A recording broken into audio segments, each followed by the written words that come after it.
নমস্কার বন্ধুরা, কেমন আছো তোমরা? আশা করি সবাই ভালো আছো। আমার একটি নতুন ভিডিওতে তোমাদের অনেক স্বাগত। এই ভিডিওটা ছিল গিয়ে 15ই মার্চের ভিডিও। অনেক দেরি করে তোমাদেরকে পোস্ট করছি, সরি তার জন্য।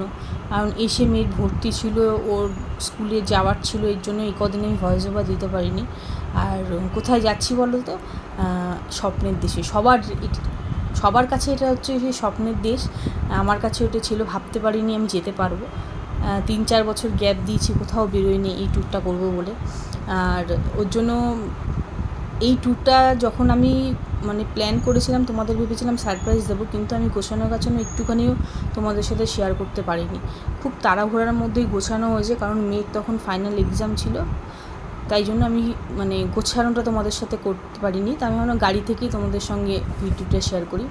আমরা নেমে গেছি হাওড়া স্টেশনে, কলকাতা হাওড়া স্টেশন। সবাই মিলে বসে আছে, মেয়ে, ননদের একটা ছেলে আছে, এটা ননদের মেয়ে, আর হাজব্যান্ড ননদের, আর আমার হাজব্যান্ড, আমার মেয়ে, ননদের একটা পুচকে আছে। এই 7 জনকে নিয়ে আমরা রওনা দিলাম। কোথায় যাচ্ছি, গন্তব্যস্থল কোথায়, স্বপ্নের দেশ কোনটা, আশা করি তোমরা অনেকেই বুঝে গেছো। তবুও আমার মনে হলো এগুলো তোমাদের সাথে শেয়ার করি, আমার ভালো লাগবে। আর কে কোথা থেকে দেখছো একটুখানিও বলছো না, আর লাইক কমেন্ট শেয়ার একদমই করছো না। তোমরা লাইক কমেন্ট শেয়ার করলে আগামী দিনে একটু এগিয়ে যাওয়ার সাহসটা পাই।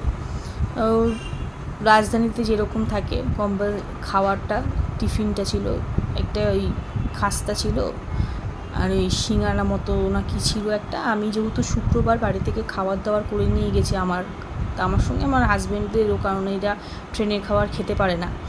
তা ওই জন্য আর আমি সকাল থেকে তোমাদের সাথে ব্লগটা শেয়ার করতে পারিনি, ভাবলাম গাড়িতে উঠেই শেয়ার করব।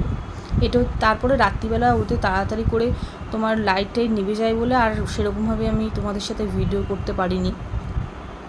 আমাদের 4:55 ট্রেন ছিল, আর এটা হচ্ছে পরের দিন সকালবেলা। ওরা দিয়েছিল ব্রেড আর তোমার ডিমের একটা ভাজা মতো দিয়েছিল, একটা ফুর্তি দিয়েছিল, আর চা দিয়েছিল, টি ব্যাগটা সঙ্গে দিয়ে, শুধু গরম জলটা। যারা রাজধানীতে গেছো তারা তো জানোই, আর যারা যাওনি তাদেরকে বললাম। মোটামুটি খাওয়া যায়, কিন্তু এই অমলেটটা খুব বাজে খেতে। আর ট্রেনের খাবার খাওয়া যায় না, তবে খিদে পেয়েছে। এখন 10টার সময় ট্রেন থেকে নামবো, তারপরে কোথায় গিয়ে খাবো না খাবো, বাচ্চাগুলো সাথে আছে। এই যে পুচকেটা খাচ্ছে, ওকে সেটা দেওয়া হয়েছে। আর রাত্রিবেলা এই পুচকেটা ওর মার কাছে, আমার মেয়ে আমার কাছে। সুতরাং আমরা সারা রাতেই আমরা ননদ ভাইয়ের বুকেও শুতে পারিনি। আর এই যে চলে এসেছি দিল্লিতে। এবার তোমাদেরকে দিল্লিতে কেন এসেছি, দিল্লি থেকে কোথায় যাব আমরা, সেটা অবশ্যই তোমাদের সঙ্গে শেয়ার করব।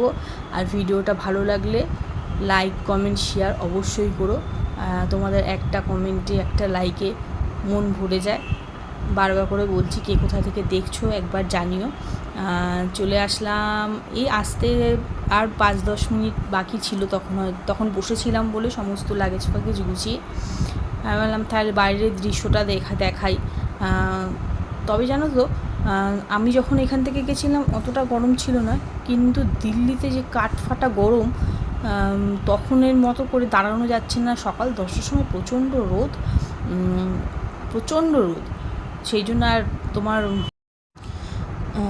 দিল্লি থেকে গাড়িটা ওঠার একটা প্রাইভেট কার নেওয়া হয়েছিল, সেটা আর ভিডিও করা হয়নি।